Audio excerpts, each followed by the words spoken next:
গ্রাম ছাড়া ওই রাঙা মাটির পর আমার মন ভোলাই রে। দূর বাদ দাও তো, পারি না বাবা, তারপরও একটুখানি চেষ্টা করলাম এই আর কি। যাই হোক, সুপ্রভাত, কেমন আছে সকলে? আশা করছি ভালো আছে, সুস্থ আছে। উত্তর দিনাজপুর জেলার ছোট্ট একটি গ্রাম থেকে আমি পায়েল আমার নতুন পরিবারের সদস্যদের সকলকে জানাই অনেকটা ভালোবাসা। চলো তবে দেরি না করে আজকের ছোট্ট একটি আয়োজন শুরু করি। দেখো, গান গাইতে না পারি, তবুও চেষ্টা করতে বাধা কি বলো? মন যা চাই তাই করা উচিত। আমি ছোট থেকে এটাই জেনে এসেছি, তাই একটুখানি মন চাইলো তাই তোমাদের সাথে শেয়ার করলাম। সকালে উঠেই রান্নাবাড়ি সেরেই চলে গেলাম বিকেলবেলা একটুখানি ক্ষেতের দিকে। আজকে জানো তো, বাড়ির বউরা মিলে ভুট্টা খেতে দিচ্ছে হচ্ছে গিয়ে জলসেচ। তা ভাবলাম চলো আমার পরিবারের সাথেও, কেননা আমি একটুখানি শেয়ার করি। তো দেখো, দেখতে দেখতে ভুট্টা জমিগুলো কত বড় হয়ে গেল। আর আমার পুচকু আয়ান কত দৌড়াই মাঠে, দেখো ওর কিন্তু ভয় নেই বাবা, ও একেবারে সাহস করে দৌড়ায়। আর মানুষের মানসিকতা কতটা খারাপ বা নিম্নমানের হলে পরে মানুষ এই ধরনের কাজ করে বলো তো। ভুট্টা জমিতে না গেলে হয়তো সেটা জানতেই পারতাম না। কত মানুষ সরিষার যেগুলো মানে একটুখানি হেলে যায় আলের দিকে, সেই সরিষাগুলোকে পা দিয়ে খিচে খিচে একদম বীজগুলো বের করে দিয়েছে জানো। তো কি বলবো বন্ধুরা, না দেখলে তোমরা বিশ্বাসই করতে পারবে না। সমাজে কিছু মানুষের কাজই হচ্ছে অন্য মানুষের ক্ষতি করা। তো বাদ দাও, চলো তোমাদের সাথে আমি আমার ভালোটুকু শেয়ার করি। এই যে বর্মা হচ্ছে গিয়ে সব কাজেই একেবারে পটু। দেখো কেমন ঘরে যেমন সামলায় ঠিক তেমন বাইরেও। কারণ বড় আব্বাজি আছে, মানে আমার বড় শ্বশুর, সে হচ্ছে এনি টাইম ব্যস্ত। তো দেখো, বর্মা এখানে কাজ করতে এসেছিলো, বেটিও ছিল সাথে। তো বেটিকে আর নেওয়া হয়নি, কারণ অনেকে তো চায় না ভিডিওতে আসতে, সে ঠিক সেই কারণেই আর কি। আর এইদিকে বাচ্চাগুলোর অবস্থা দেখেছো, খেলাধুলো করতে ব্যস্ত, মানে চলে যায়।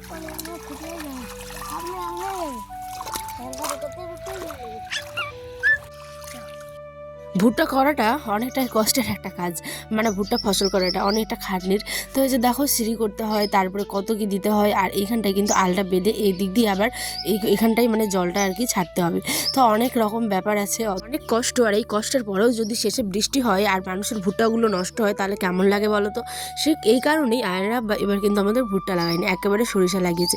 আমি একটুখানি কদালটা চালিয়ে দেখছিলাম যে আমি পারি কিনা দেখি। তো তারপরে ভাবলাম, ঘরের কাজ যতটাই সোজা, মাঠের কাজটা কিন্তু ততটাই শক্ত। তবু চেষ্টা করতে মানা নেই। আর এই যে জলটা নাড়ছিলাম, ওহ কি শান্তি যে লাগছিল, পুরো ঠান্ডা, মাটির নিচের জল তো একেবারে খুবই ঠান্ডা। তো চলো, বাড়িতে এসে পড়েছিল, যা হলুদটা তো আমার দিন দিন শুকিয়ে যাচ্ছে, তাই সেই হলুদটাকে একটুখানি পেস্ট করে নিই। যেহেতু মাঠ থেকেও আসলাম, আর হলুদটা লাগালে বেশ ভালো। আর আব্বা বলেছে প্রতিদিনই লাগাতে, তাই দেখো নিয়ম করে এই যে হাতে পায়ে মুখে একটুখানি লাগাচ্ছি আর কি। তো কি করা যাবে, যেহেতু কর্তামশাইয়ের অর্ডার, তাই লাগাতে তো হবে। আর মুখে না, আমি বিশেষ করে দেখছি চোখের নিচে ডার্ক সার্কেল পড়ে যাচ্ছে।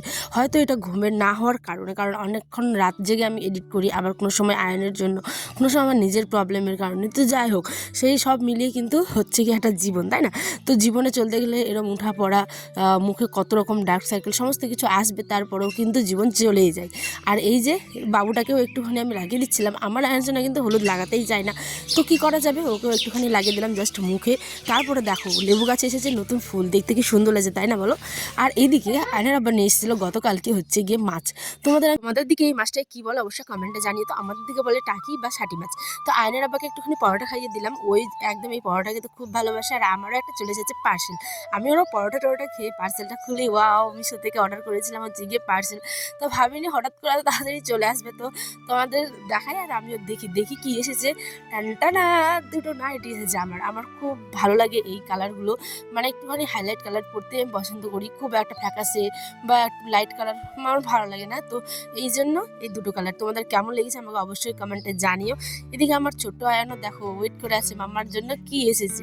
এদিকে নাইটিগুলো খুলে দেখছিলাম, ভীষণই ভালো এসেছে, ডিজাইন, কোয়ালিটি, কাপড়ের কোয়ালিটি খুব সুন্দর। ওইটা খুলে দেখি, দেখো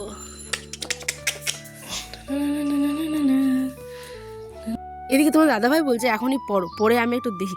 তারপরে দেখলাম যে বাহ, ভালোই তো লাগছে। আমাদের তো ভালো লাগছে, তোমাদের কেমন লাগছে গো আমাকে জানিও কিন্তু। হ্যাঁ, কোনটা কালার বেশি ভালো লাগছে, এটাতে বেশি ভালো লাগছে না রেডটাতে? আমাকে তো দুটোই ভালো লাগছে। যাই হোক, আরও কিছু অর্ডার আসবে, তোমরা আগামী দিনের ব্লগে দেখতে পাবে। গলার ডিজাইনটা দেখাচ্ছিলাম, খুব ভালো লাগছিল গলার ডিজাইনটা, তাই না বলো? এবার এদিকে মাছটাকে ভালো মতো করে কেটে ধুয়ে পরিষ্কার করে, আমার এদিকে দেখো ফোনে চার্জার মানে চার্জার কি শেষ, তাই চার্জার দিয়ে কিছুক্ষণ পরেই দেখো শেয়ার করছি, ভাত হয়ে গেছে, টকবক করে ফুটছে। এদিকে মাছগুলোকে করবো হচ্ছে গিয়ে আজকে একটুখানি মশলা দিয়ে কষা রসা রসা করে একদম মানে একটু ভাজা টাইপের শুকনো মশলা দিয়ে শুকনো আর কি। তোমরা ফুল রেসিপিটা চাইলে অবশ্যই আমার শর্ট ভিডিওটা ফলো করতে পারো। শর্ট ভিডিওটাতে আমি সমস্ত ফুল রেসিপি দিয়ে দিব।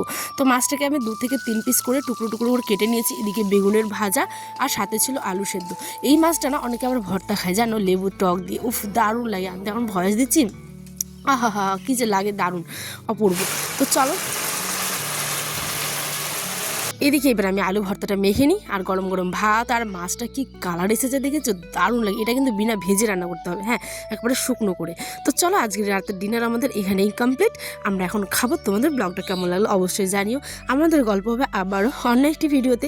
সকলে ততক্ষণ ভালো থেকো, সুস্থ থেকো, আর অবশ্যই আমার ব্লগটা দেখতে গেলে চ্যানেলটি সাবস্ক্রাইব করে নতুন বন্ধু হলে পাশে থেকো। তো তোমার দাদা ভাইকে আমি খেতে দিলাম, এখন দেখছিল ওরা টিভি মুভি একটা, আর এখন আমি আয়ন পুচকুকেও খাইয়ে দিব। তো গুড নাইট, সকলে ভালো থেকো, সুস্থ থেকো বন্ধুরা, টাটা।